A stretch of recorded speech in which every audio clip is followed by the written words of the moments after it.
Hello friends, स्वागत है आप सभी का आपके अपने चैनल बीए स्टडी में। जैसा कि आप लोगों को पता है कि हम बैक टू बैक आपके क्लासेस ला रहे हैं सिलेबस का, कि पहले सिलेबस आपका कवर करवा दें, उसके बाद एक एक टॉपिक जो भी हम सिलेबस में बता रहे हैं उस पूरे टॉपिक को डिटेल कवर कराएंगे। उससे रिलेटेड जितने भी क्वेश्चन होंगे वो सारा कुछ कवर करवा रहे हैं। तो आई होप आपको पिछली वीडियोस आपने जरूर देखी होगी। अगर आप पहली बार चैनल पे हैं, please visit the channel. It is the most important channel. If you are in BA तो जाकर के एक बार विजिट जरूर कर लेना। आपको इस पर बीए से रिलेटेड 1350 वीडियोस ऑलरेडी अपलोडेड है, तो आप जाकर के देख सकते हो। ओके, चलो स्टार्ट करते हैं आज की वीडियो।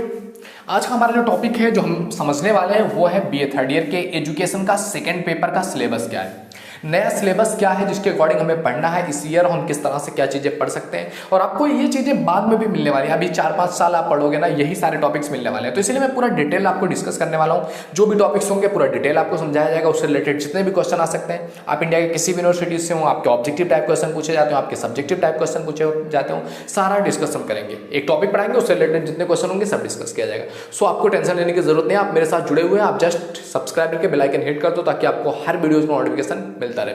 ओके, चलो ये स्टार्ट करते हैं। सेकंड पेपर का आपका नाम है कंटिन्यूइंग एजुकेशन। कंटिन्यूइंग एजुकेशन यानी कि वो एजुकेशन जो कंटिन्यू रहे, जिसको हम कहते हैं हिंदी में क्या, सतत शिक्षा। यानी कि लगातार एजुकेशन लेते रहना, शिक्षा लेते रहना, शिक्षा को ग्रहण करते रहना, ये क्या कहलाएगा आपका, सतत शिक्षा। अब जो इसमें सबसे पहला टॉपिक आएगा, आपको बेसिकली वही पढ़ना पड़ेगा कि क्या है सतत शिक्षा। सतत मतलब कंटिन्यू, कंटिन्यू मतलब क्या, लगातार। यानी कि शिक्षा आपको जस्ट स्कूल तक, कॉलेज तक नहीं लेना है, यानी कि आपके लाइफ के हर एस्पेक्ट में आप सीखते हो। और शिक्षा का ये मतलब है कि हम शिक्षा अपनी जिंदगी के हर एक एस्पेक्ट में हम सीखते हैं। चाहे हम बच्चे हों, धीरे से बड़े होते हैं, प्रौढ़ होते हैं, आगे वृद्धावस्था में जाते हैं, मतलब जिंदगी की हर अवस्था में, हर सिचुएशन पर, हर पॉइंट पर हम कुछ ना कुछ सीखते हैं। और इसी को कहते हैं हम क्या, सतत शिक्षा। तो सतत शिक्षा क्या है, इसका अर्थ क्या है, सतत शिक्षा की विद्वानों ने परिभाषा क्या दिया हुआ है, सतत शिक्षा का विषय क्षेत्र क्या है, इसका महत्व क्या है सतत शिक्षा का, इस तरह से क्वेश्चन आपसे पूछा जाएगा। तो आई होप आप इजिली अभी समझ पाएंगे। थोड़ा सा पॉइंट ऑफ व्यू दे रहा हूँ कि सतत मतलब लगातार आप जो शिक्षा सीखते रहते हो, सतत शिक्षा कहलाती है। तो जब इसको डिटेल डिस्कस करेंगे तो बहुत बेहतरीन तरीके से आपको समझाएंगे। सेकेंड टॉपिक जो इसमें पढ़ना है हमें, वो है सांस्कृतिक विकास और सतत शिक्षा। यानी कि एक कल्चर को डेवलप करने के लिए, कल्चर जो है वो डेवलप होता रहे, कल्चर का विकास होता रहे, इसलिए सतत शिक्षा की क्या इंपॉर्टेंस है, सतत शिक्षा कितना बड़ा फैक्टर रोल अदा करता है किस चीज में, आपके सांस्कृतिक विकास में कितना रोल उसका है, उसकी क्या विशेषता है सतत शिक्षा के सांस्कृतिक विकास के लेकर के। ये क्वेश्चन हमें, ये टॉपिक्स हमें इसमें मिलेंगे क्या, सांस्कृतिक विकास और सतत शिक्षा में। अगला टॉपिक है थर्ड टॉपिक, सतत शिक्षा के अभिकरण क्या है। सतत शिक्षा के अभिकरण के रूप में जनसंचार माध्यम। सतत शिक्षा मतलब लगातार शिक्षा का जो अभिकरण, मतलब एक, अगर आप समझे एक टूल, सतत शिक्षा के टूल के रूप में जनसंचार का माध्यम जो है, जो लोगों तक हम पहुंचाते हैं जनसंचार, चाहे वो रेडियो हो, टेलीविजन हो, दूरदर्शन हो, इंटरनेट हो, तो इसका क्या योगदान है, सतत शिक्षा के रूप में कितना बड़ा रोल निभाता है, इसकी क्या विशेषताएं हैं, इसकी क्या कमियां हैं, इसमें क्या महत्व है, सब कुछ डिस्कस करना है आपको। इसके बाद आता है आपका प्रौढ़, अधिगम और सामाजिक शिक्षा। प्रौढ़, अधिगम, अधिगम मीन्स भी क्या होता है, शिक्षा ग्रहण करना, सीखना। तो प्रौढ़ शिक्षा और सामाजिक शिक्षा क्या होती है, प्रौढ़ शिक्षा क्या होती है, अगर मैं थोड़ा सा आपको समझाना चाहूँ, मान लिया कोई व्यक्ति है जिसने बेसिक अपनी पढ़ाई नहीं किया हो, प्राथमिक शिक्षा उसने प्राप्त नहीं किया हुआ, या उसने कुछ पढ़ा हुआ है लेकिन आधा अधूरा पढ़ा हुआ है, या फिर वो भूल गया है। तो जिंदगी के हर एस्पेक्ट में दुनिया चेंज हो रही है, तो उसको सीखना जरूरी है। जो सीखता नहीं है वो धीरे धीरे क्या होता है, पीछे छूटता चला जाता है। तो इसीलिए सीखना बहुत इंपॉर्टेंट हो जाता है। तो क्या कहते हैं कि प्रौढ़ शिक्षा क्या है, जब आदमी अपने एक एज में 25 के प्लस हो जाए, उसके बाद जो वो शिक्षाएं लेता है, जो ग्रहण करता है, जो चीजें सीखता है, जो समाज के बारे में सीखता है, जो बिहेवियर सीखता है, जो फैमिली को मैनेज करना सीखता है, अपनी फाइनेंशियल सिचुएशन मैनेज करना सीखता है, तो ये क्या कहलाता है आपका प्रौढ़ एजुकेशन, प्रौढ़ शिक्षा या फिर आपका सामाजिक शिक्षा। इसके बाद अगला टॉपिक आता है आपका सामाजिक परिवर्तन। जो भी चीजें बात किया जा रहा है, वो बात किया जा रहा है सतत शिक्षा के माध्यम से, कि मतलब सामाजिक परिवर्तन हो रहा है किस वजह से, सतत शिक्षा की वजह से समाज में क्या परिवर्तन आ रहा है, क्या चेंजेस हमें देखने को मिल रहा है, जो हम अभी लाइफ लॉन्ग सीखने की जो प्रोसेस है, इसको जब कंटिन्यू करेंगे तो क्या समाज में परिवर्तन हमें देखने को मिल रहा है, किस तरह का माइंडसेट बच्चों में ग्रो होगा, या बच्चे जो बड़े हो रहे हैं, क्योंकि प्रौढ़ शिक्षा होगी, पूरी लाइफ चलने वाली शिक्षा है, सतत शिक्षा है, तो इससे समाज में क्या परिवर्तन आ रहा है, क्या नेचर आ रहा है, उसके बारे में बात करना है। जनसंख्या शिक्षा वर्सेस पैतृक शिक्षा। जनसंख्या शिक्षा क्या है, यानी कि जो जनसंख्या के बारे में हमें शिक्षा दी जाती है, किस तरह से जनसंख्या को कंट्रोल करना है, किस तरह से ज़्यादा ना हो, जिसको हम कह सकते हैं फैमिली मैनेजमेंट के बारे में बात किया जा रहा है। यानी कि परिवार नियंत्रण सिद्धांत भी कई बार इसके बारे में कहा जाता है, परिवार कल्याण नियोजन के बारे से इसको भी दर्शाया जाता है जनसंख्या शिक्षा को। यानी कि वो एजुकेशन जहाँ पर हम जनसंख्या देख रहे हो, भारत की जनसंख्या इतनी ज़्यादा बढ़ती चली जा रही है, तो इस तरह से जनसंख्या को किस तरह से नियंत्रण रखा जाए, उसको शिक्षा किस तरह से दिया जाए, किस तरह से एजुकेट किया जाए जिससे कि बच्चे भी हेल्दी हों, एक अच्छा हेल्दी फैमिली रह सके, एक सिचुएशन अच्छी हो, उसके लिए क्या जनसंख्या शिक्षा क्या, और दूसरा क्या है पैतृक शिक्षा जो हम अपने पिता से अपने परिवार से सीखते रहते हैं, अपनी बायोलॉजी के बारे में, अपने पीढ़ियों के बारे में, वो कहलाता है आपका पैतृक शिक्षा। तो दोनों में क्या डिफरेंस है, क्या चीज़ें हैं, इसके बारे में हम जब क्लास लेंगे तो डिस्कस करेंगे।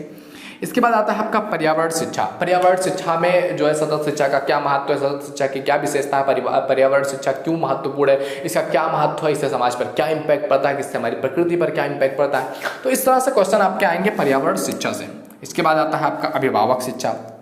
इनके बच्चे तो पढ़ रहे हैं, बच्चे कुछ चीज़ें सीख रहे हैं और लगातार वो सीखते चले जा रहे हैं, लेकिन अगर अभिभावकों को पता ही नहीं है तो how they guardian to them, वो उनको कैसे देखेंगे, उनकी देखरेख कैसे करेंगे, उनको गार्जिनेट कैसे करेंगे कि ये चीज़ें तुम्हें करना है। तो पहले उनको शिक्षा लेना जरूरी है। वो अगर शिक्षित होंगे तो उनके बच्चे भी शिक्षित होने वाले हैं डेफिनेटली, क्योंकि वो उनको उस तरह से रास्ता दिखा पाएंगे। तो अभिभावक शिक्षा क्या हो रहा है, बहुत इंपॉर्टेंट है।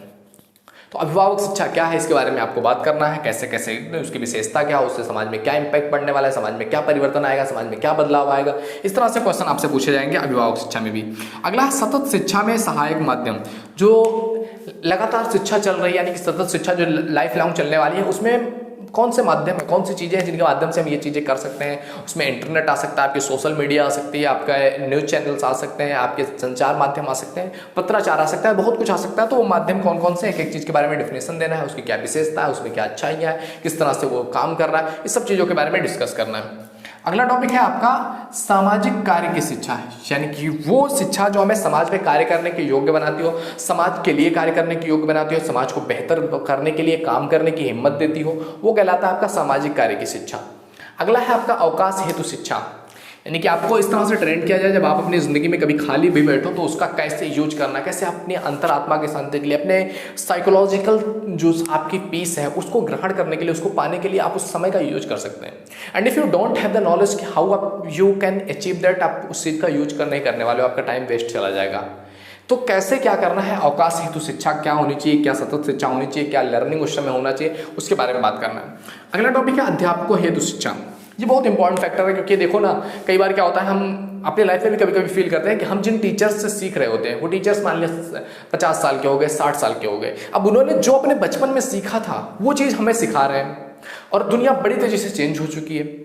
तो इसीलिए कहा गया है कि एजुकेशन के लिए, जिनको एजुकेशन देना है उनको हमेशा अप टू डेट रहना चाहिए कि अपडेट क्या है, क्या इस समय क्या चल रहा है, क्या डिमांड है, किस चीज़ का एजुकेशन होना चाहिए, कैसा बिहेवियर होना चाहिए, क्या अध्यापक होना चाहिए। तो इसके लिए अध्यापक को सतत सीखना जरूरी है, क्योंकि वो लगातार सीखता रहे तब तो कुछ नई चीज़ एक्सेस कर सकता है, अदरवाइज वो वही चीज़ें बार बार रिपीट करवाता रहेगा जो हो सकता है आउटडेटेड हो चुका हो। तो विद्यालय में जो अध्यापक हैं उनको अपडेटेड रहना बहुत इंपॉर्टेंट है, उसमें सतत शिक्षा का बहुत महत्वपूर्ण रोल होता है। इसके बाद आता है गर्ल्स एजुकेशन, स्त्री शिक्षा, वुमेन्स एजुकेशन के बारे में बात किया जाए, ये क्यों आवश्यक है, इसकी क्या आवश्यकता है, इससे उनके जीवन में क्या इम्पैक्ट पड़ता है, इससे वो अपने जीवन में किस तरह से आगे बढ़ सकती हैं, उनके जीवन में क्या क्या फैक्टर्स आ सकते हैं, इसमें वुमेन एजुकेशन में जो सतत शिक्षा है उसका क्या महत्व होने वाला है, इस तरह से जो क्वेश्चन आपसे आएंगे।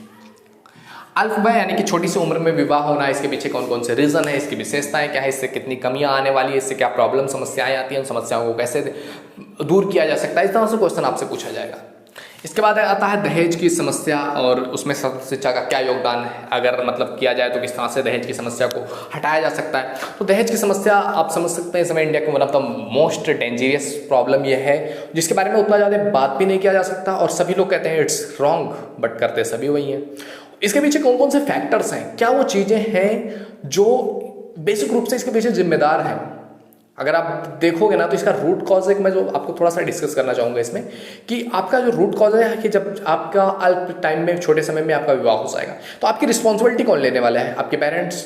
अब उनको किस तरह से उनका माइंडसेट है, किस तरह से उनकी सोच है, या उन्होंने कुछ अपने लाइफ में किया है या डेवलप किया है या नहीं किया है, तो वो आप उनके प्रति क्या है जिम्मेदार, मतलब वो आपके जिम्मेदार है। वो जैसा चाहेंगे, आप जिससे चाहेंगे उससे आपको शादी करना पड़ेगा, या फिर आप वो जैसा चाहेंगे, वो चाहेंगे दहेज लेना तो आपको लेना पड़ेगा। आप मतलब उस समय तक आपका माइंड ही ग्रो नहीं हुआ होता, और हो सकता है यही चीज़ अगर आप 20+5 के बाद करेंगे तो थोड़ा सा आप उस समय तक फाइनेंशियली खुद स्टेबल हो चुके हों, अपने डिसीजंस खुद लेने के योग्य हो चुके हों, या फिर आप इतने ग्रो हो चुके हों कि आपको किसी से लेने की आवश्यकता ना हो और आप अपना चुनाव खुद कर सकते हो। तो शायद अगर ऐसा होता है तो ये जो प्रॉब्लम है ये शायद थोड़ा सा कम हो सके, क्योंकि आप अपने बेस पर जो है जिम्मेदारियां ले सकोगे और अपने बेस पर कुछ कर सकोगे। और इसमें भी स्त्री शिक्षा का भी बहुत महत्वपूर्ण है। अगर वो शिक्षा लेती हैं, अपने आप को फाइनेंशियली स्टेबल करती हैं, अपने आप को उस लेवल पर लेकर के जाती हैं, तो ये चीज़ें, ये समस्याएं उनको झेलनी नहीं पड़ेगी लाइफ में। तो क्या है ये, क्या है समस्या, इसको, इसमें सतत शिक्षा का क्या योगदान है, अगर शिक्षा देते रहे तो किस तरह से उससे इसको सॉल्व किया जा सकता है, इस तरह से क्वेश्चन आपके आएंगे। मानवीय मूल्यों की शिक्षा कि मनुष्य को अगर जीवन जीना है उसके क्या वैल्यूज होना चाहिए, किन वैल्यूज पर, किन कल्चरल वैल्यूज पर उसको जिंदगी जीनी चाहिए, क्या चीजें होनी चाहिए, क्या एस्पेक्ट होना चाहिए, इस तरह के क्वेश्चंस आपसे पूछे जाते हैं मानवीय मूल्यों की शिक्षा में। उपभोक्ता शिक्षा यानी कि एक ऐसी एजुकेशन जिसमें हम फाइनेंशियल चीज़ों के बारे में सीखते हैं कि ये चीज़ें हमें चाहिए, इसको करने के लिए कौन कौन से जो है एजुकेशन की आवश्यकता है, हम ये इस बैकग्राउंड में जाना चाहते हैं, इस सेक्टर में जाना चाहते हैं, उसके लिए कौन कौन से एजुकेशन, यानी कि जिससे हम पैसे अर्जित कर सकें, जिससे हम एक फील्ड में काम कर सकें, उसमें एक्सपर्ट बन सकें, तो उसको कहते हैं उपभोक्ता शिक्षा।